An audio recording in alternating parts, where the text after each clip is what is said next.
Assalamualaikum warahmatullahi wabarakatuh. Salam sejahtera. Baik, so saya nak sampaikan sikit nota tambahan untuk approach in problem solving.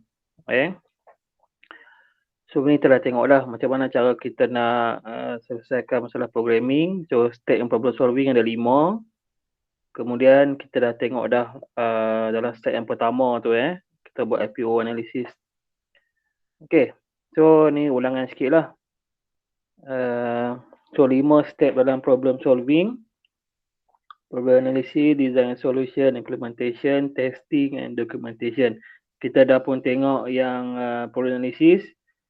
So kita dah tahu dah step yang pertama dalam ni kita define problem, yang kedua identify component of the problem, input, process, output. Okay.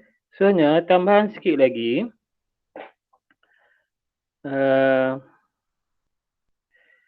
Sebelum tu pengenalan sikit lah. Ni. Kita nak buat problem analysis. Contoh, how to make a glass of teh tarik. Katalah ini masalah kita sekarang ni. So nak selesaikan. Macam nak buat teh tarik. So sebelum kita buat, of course kita kena buat analisis dulu. So analisis apa? Of course kita macam kita define the problem tu lah. So kita buat analisis teh tarik tu apa. And then apa output, apa proses, apa input. So daripada situ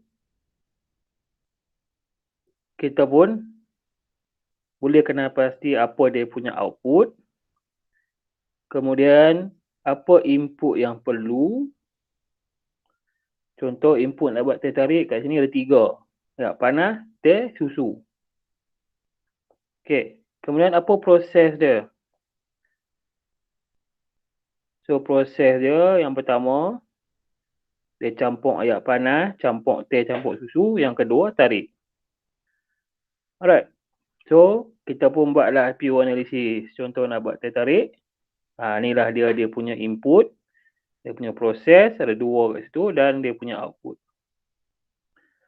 Okey. So kita senaraikan dalam bentuk IPO analysis. Macam inilah kita dapat. Okey, input hot water, tea, condensed milk, proses milk hot water, tea and condensed milk, tarik. So dapatlah output dia teh tarik. Okey, itu contoh lah. Sekarang tengok yang contoh seterusnya. Baik.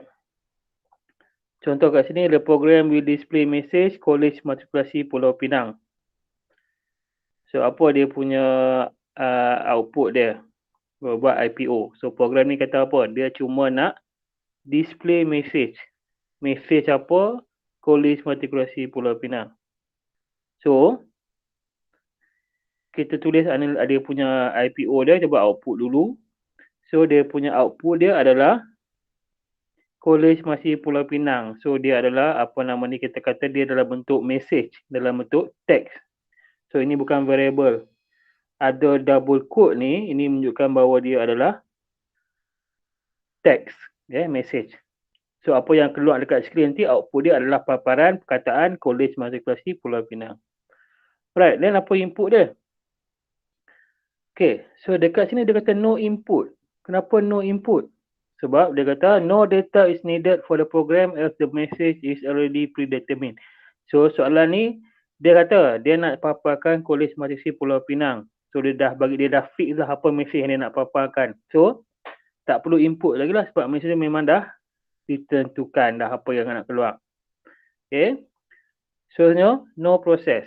Kenapa no process? Sebab dia kata kat sini no process involved because output is not part of process. So output tu memang bukan proses lah. Display tu adalah output. Display tu output. Kemudian dekat sini tak ada proses lain. Sebab apa? Sebab memang tak ada pun sebarang proses pengiraan ke, nak checking ke, comparison ke, tak ada. So sistem ni buat apa? Program ni buat apa? Program ni memang simple. Dia tak ada input, tak ada proses. So bila kita run program ni, terus dia keluar je output, message, College Matrikulasi Pulau Pinang. So program ni kita kata dia tak ada input, tak ada proses. Dia hanya ada output sahaja. Okay. Seterusnya. The program will display student name. Okey, sekali lagi dia akan paparkan. Display ni maknanya dia paparkan pada skrin. Okey. So dia papar apa? Dia papar name. So apa output dia? Okey, output dia sekarang name. Kalau kita tengok kat sini sekarang ni, dia tak ada double quote. So dia bukan message. So kalau bukan message maknanya dia adalah variable biasa lah. So sekarang dia adalah name ni adalah variable. Sebab apa dia variable? Sebab apa name tu memang kita tak ketahui lagi, dia tak fix. Dia boleh jadi Ali ke Abu ke Ahmad ke Siti ke. Okay, so itu output dia. Then input. So dekat sini dia ada input. Dia ada input dia name. Sebab apa dia ada input? Sebab input is needed because student name is not known. So maknanya name juga akan jadi variable. So apa nama student? Tak kisahlah apa-apa pun, dia akan jadi ikut apa yang di input nanti. Okay. And then proses. Okay, no proses juga. Sebab apa no proses? Sebab dia tak buat apa-apa pengiraan pun dan checking ke kemudian tak ada. Dia cuma terima input dan terus paparkan balik saja. Okay, so display tu bukan proses. Display adalah output. Okay. Seterusnya, calculate and display total of two numbers. Okay, ni telah biasa bincang dalam soalan sebelum ni. Dalam nota kuliah sebelum ni telah bincang benda ni. So, senang ni kan. So, dia punya output dia adalah total ataupun sum. Input dia number 1, number 2. Proses dia calculate total of two numbers. So, yang ni program yang kita kata yang lengkap, ada input, ada proses, ada output. So, proses involve adding number 1 and number 2. Okay. Contoh seterusnya, write a program that will display area of a circle.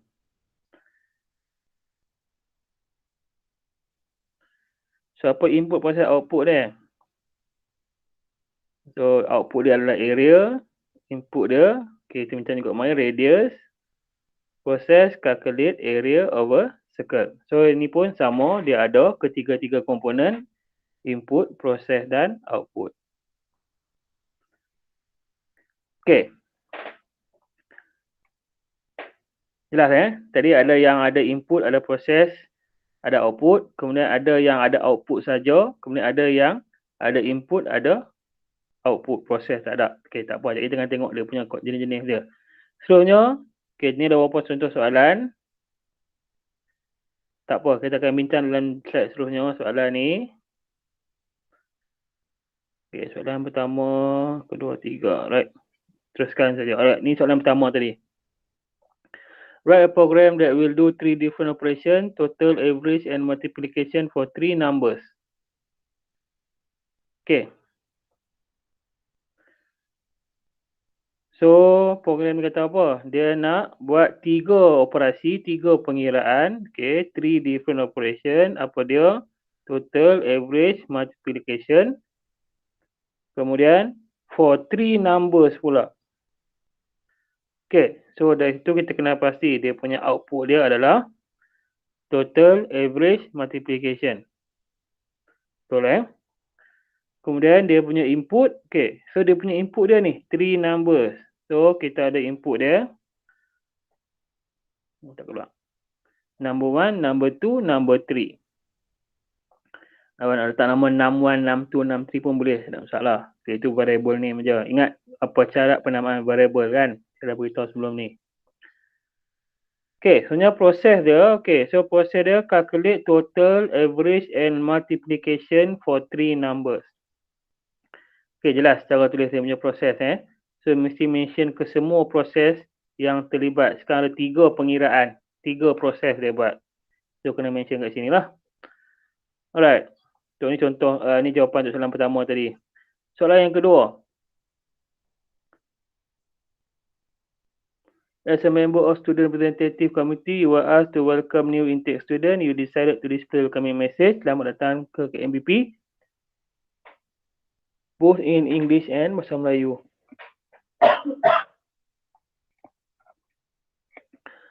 Alright. So, daripada ni baca soalan kata decide to display welcoming message. Okay, so display welcoming message. Message dia apa? Selamat datang ke KMPP. Okay, tapi ni dia kata dia ada both in bahasa Melayu and English. So ada dua message yang keluar. Okay, so dia punya output dia. Selamat datang ke KMPP. To English, bahasa Melayu, welcome to KMPP in English. So ada dua message. Nampak Ada dua message. Kemudian input dia. Okay, so no input. Sebab apa no input? Sama macam case tadi. Message ni dah ditetapkan dah apa output dia. So output dia ada dua. Selamat datang ke KMPP, welcome to KMPP. So tak perlu lagi input yang lain daripada user. So program ni tak ada input. And then juga no process. Sama lah macam tadi. Dia tak buat apa-apa. Bila dia execute, terus dia akan paparkan message sahaja. Okay. Seterusnya. Mr. Rahman is the head of Human Resource Department. He wants a program that can display employee's name and ID which entered by the employee. Okay. So, apa dia punya output? Kena pasti. Okay, yang mula-mula ni dia punya bunga soalan. He wants a program that can display juga. Display apa? Display name and ID. Okay, so output dia name, ID. Kemudian, apa input dia? Okay, tengok juga soalan. Dia biasanya awak kena baca soalan betul-betul. Kebanyakan maklumat boleh dapat daripada soalan. Okay, so apa input dia? Sekarang dia kata kat sini, which entered by employees. So maksud dia apa? Maksud dia yang dimasukkan oleh employee, dimasukkan oleh pengguna, oleh user, oleh pekerja. So automatic bila which entered, tu dia adalah dia punya input. So input dia juga adalah name dan ID. So proses, no process. Sebab apa no process? Sebab dia cuma terima input, dia tak buat apa-apa, and then cuma paparkan balik sahaja. Okay. So dekat sini kita kata bukan semua program mesti ada ketiga-tiga komponen, input, proses, output. Memang dalam keadaan biasa, kita kata kebanyakan program yang kita buat, dia akan ada tiga-tiga benda tu lah. Dia ada input, proses, output. Tapi ada situasi di mana kadang-kadang hanya ada output saja. Output ni wajib lah. Program mesti kena ada output. Tak ada output ni nak buat apa buat. Kadang-kadang program tu hanya ada output saja. Kadang-kadang boleh juga dia hanya ada input dan output. Kadang-kadang juga dia hanya ada proses dan output saja. Input tak ada. Okay. So seterusnya. Okay. So apa-apa pun kena baca soalan dan analyze betul-betul. Kena pasti. Setiap apa komponen tu ada tak ada dalam soalan tu. Okay. So dekat sini saya kelaskan kepada 4 keadaan, 4 jenis. So yang pertama yang common lah, yang biasa. Di mana dia ada semua komponen input, proses dan output. Okay. Soalan yang macam ni memang soalan yang kita kata soalan yang ataupun situasi yang biasa, yang mana dia memerlukan data daripada user dan dia buat something pada data tu, pengiraan ke apa ke, dan dia paparkan hasil dia. Tu soalan biasa. Okay. Alright, contoh. Kat sini dia kata calculate body mass index, BMI. Dia bagi formula. So, kita pun tahulah dia punya output dia adalah BMI. Kemudian input dia, okay, so input dia dapat dari mana weight dengan height ni? Kita dapat daripada ni, formula. Dia bagi formula. So biasa bila dia bagi formula, maknanya data tu kita perlukan. So kita boleh tahulah itu adalah input lah. Okay. So input dia adalah weight dengan height. Then dia punya proses calculate BMI. So dalam ni tak payah letak apa nama ni, tak payah letak formula, tak apa. Okay. So input and process are needed for this type, and then dia ada output. Contoh yang kedua, calculate how many liters of petrol that you get if 1 liter of petrol is sold for RM2.30. So dia kata apa? Kira berapa liter petrol yang kita dapat kalau 1 liter berharga RM2.03. Okay. So IPO dia apa dia? Dia punya output dia. Output dia tanya apa? How many liters? So output dia adalah liters. Kita nak tengok berapa liter yang kita dapat. Okay. And then apa input dia? Apa input? RM2.03. RM2.03 tu bukan input. Yang tu dia dah jadi constant. Harga 1 liter. So kita nak kena tahu apa? Of course, kita nak kena tahu berapa yang dibayar. Contoh beli minyak RM30 kan? Ataupun RM50. Itulah jumlah yang dibayar. So sekarang kita nak tahu berapa yang kita dapat based on jumlah yang dibayar dengan harga RM2.03. Itu maksud soalan ni. Alright. So input dia adalah price paid.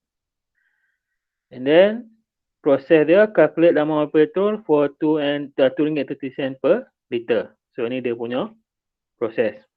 So sama juga macam tadi. Ini adalah common type. Dia ada input, proses dan output. Okay. Yang tu yang common. Seterusnya yang type pertama. Yang ni yang kita kata dia hanya ada output saja. So no input, no process.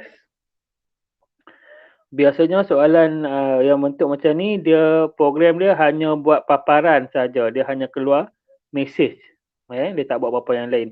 So contoh, create a program to display message as below. So nak keluar 3 message ni. Okay. So output dia adalah, tu output dia, IPO dia. Kemudian input, no input. Sebab message dah determine. Proses juga tak ada sebab display adalah bukan output. Display adalah bukan proses. Display adalah output, sorry. Display bukan proses. Alright. Contoh kedua. Okay, sama juga. Masih lagi tag yang pertama, no input, no process. Hanya ada output saja. Okay, you work as a sales assistant at Basco. Part of your job is to circulate information of current promotion or events to all customers. As for today, you want to display the message, promotion ends today on all electronic monitor. Okay, soalan panjang tapi simple je. Yang mula-mula ni bunga soalan. Okay, so start dari sini. Apa dia? Dia nak display message. Message dia apa? Promotion end today. Tu saja. So, okay, abang no input, no process. Output hanyalah paparan promotion ends today. Okay, sorry. Baik. So, jenis yang kedua. Jenis yang kedua ni dia tak ada input. Maksudnya dia hanya ada proses dan output saja. Kalau tadi dia hanya ada output saja. Yang ni dia ada input dan output. Dia tak ada input. So dia hanya ada proses dan output saja. Okay, cuba tengok contoh. Calculate how many inches are there in 3 feet. So soalan kata kira berapa banyak inci, berapa inci untuk 3 kaki. Okay, so kita kena tahu lah dia punya conversion dia. Unit conversion dia 1 kaki berapa inci kan. Macam tu lah. Alright, so dia punya output dia adalah inches. Dia punya input dia, kita kata no input. Sebab apa no input? Sebab nilai 3 kaki tu memang kita dah fix. Okay, so data yang kita nak kira tu dia dah fix dah. Kita nak convert, kita nak kira apa? 3 kaki, bukan nilai-nilai lain. So kita katakan dia sebagai constant. Constant kita boleh terus letak dalam proses, dalam pengiraan, dalam formula. Okay. So proses dia adalah convert 3 feet to inches. Okay. So dia tak ada input, dia hanya ada proses dan output sahaja. So program ni apa yang dia buat, setiap kali bila kita run program yang macam ni, dia akan kira, dia akan proses, dia akan kira dan paparkan hasil dia. Tapi disebabkan dia tak ada input, nilai 3 feet ni memanglah fix. So kita run program ni 1000 kali pun output dia sama jugalah. Sebab dia kita mana fix lah nilai pengiraan dia. Okay. So program yang macam ni kita kata macam tak efisien lah. Sebab apa? Duk kira benda yang sama je kan. Dia tak ada input. Okay. Okay. So dia kata no input. Ini bentuk yang kedua, shape type yang kedua. Okay, tengok contoh seterusnya. A program to compute the following operation. Addition 14 tambah 8 tambah 3. Subtraction 14 tolak 8 tolak 3. Multiplication 14 8. Okay.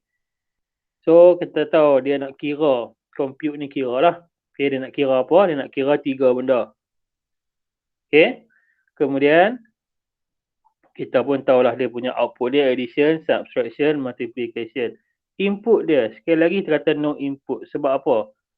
Sebab data pengiraan tu dia dah fix lah. 14, 8 dan 3. So dia bukan variable. Nilai dia memang dah tetap. So kita boleh terus masukkan pengiraan ni dalam data ni, figure ni dalam formula, dalam proses. So proses dia adalah calculate addition, subtraction and multiplication based on given value. Based on nilai 14, 8 dan 3 tu. Okay. So dua contoh ni adalah jatuh dalam type yang kita kata dia no input. Dia cuma ada proses dan output. Okey, yang terakhir jenis bentuk yang ketiga dia tak ada proses. Dia hanya sebelum tu untuk type yang kedua sebelum ni. So macam mana kita nak summarize soalan ni? Biasanya program yang macam ni dia kita kata dia tak ada input sebab dia tak terima sebarang data lain daripada user, tapi apa yang dia buat, dia ada pengiraan. Bila kita run, bila kita execute program ni, dia akan kira. Okay. Kemudian dia paparkan output. Tapi dia punya pengiraan ni memang dah fix lah. Saya cakap tadi, setiap kali kita run pun dia akan kira benda yang sama. Okay. Alright, so type 3. Okay, ni saya ke depan sikit. Okay, so type 3 no process. No process maksudnya dia hanya ada input dan output sahaja. Okay, so dia ada input dan output sahaja. Okay, macam mana bentuk soalan dia? Kita tengok. Okay, sekarang soalan kata create a program to allow user to enter their order. Then the program will display your order is followed by customer order. Okay, so apa input dia? Kalau tengok balik sekali lagi kat sini. Dia kata display your order is followed by customer order. So customer order ni adalah apa dia? Sebab enter dia order. So ini adalah input. So output dia adalah your order is, ni dalam bentuk message dan variable order. Okay. So apa input dia? Input dia adalah order. Sebab benda ni dia variable. Dia bergantung pada apa yang order lah. Okay. Dia tak fix. Kemudian dia punya proses. Okay, dalam kes ni tak ada proses. Okay, input is needed because order is not known. Okay, kemudian no process. Sebab apa no process? Sebab display dapat proses sebab dia memang tak buat apa-apa pengiraan pun. Dia cuma terima input apa order dia, kemudian dia paparkan balik. Dia gabung dengan message your order is and then followed by order. So tak ada proses. Okay. Contoh yang kedua. Alright. So the program to display message. Okay, sekali lagi display message thank you. The program should also personalize the message to each customer by including their name. Right. So apa dia punya output? Output dia thank you. Kemudian tambah dengan nama. Okay. So output dia adalah thank you name. Input dia name. Sama macam kes tadi order tadi kan. And then no process. So dia cuma terima input dan dia paparkan balik sahaja. Alright. So itu sajalah tambahan untuk IPO problem analysis. Semua semua yang contoh kita tengok ni dia masih lagi dalam structure sequence. Nanti kita akan sentuh dalam topik 2 tentang structure. So ingat untuk kita kata setiap program yang kita buat biasanya dia akan ada 3 komponen lah. Okey, yang tu wajib biasanya mesti ada input, proses dan output. Okey, output ni wajib mesti kena ada output. Okey, input dan proses ni dia macam cakap tadi dia memang selalunya dia adalah common tapi biasanya Boleh jadi tak perlu, dia bergantung pada situasi soalan. So make sure awak baca soalan betul-betul dan kena pasti betul-betul input, proses, output dia. So adakah dia tak memerlukan input, adakah dia tak memerlukan proses, yang tu kena pasti betul-betul. Okay? Right. So ada 4 type lah yang kenalkan tadi. Yang pertama yang common yang ada semua, yang ada input, proses, output. Kemudian yang pertama, yang keterusnya yang hanya ada output saja. Okay, dia papan mesej saja, dia tak input, tak proses. Yang kedua, dia ada proses dan output saja. Okay, tak ada input, hanya dia kira benda yang sama aja. Dan yang ketiga, dia ada input, tak ada proses, tapi dia ada input, tak ada proses dan output saja. Hanya dia terima input dan paparkan balik saja, tak kira apa-apa. Alright, so saya harap awak boleh faham apa yang saya sampaikan daripada tadi ni. Dan kalau ada apa-apa soalan boleh tanyalah. So saya harap awak boleh untuk problem solving ni, terutamanya untuk sequence ni, ini sequence lah, nanti kita akan sentuh pula problem solving untuk selection dengan looping, dengan repetition. So saya harap awak kuasai benda ni, apa yang tak faham awak boleh tanya dia siap-siap. So terima kasih banyak. Assalamualaikum. Kita jumpa lagi dalam kuliah seterusnya. Bye. Assalamualaikum.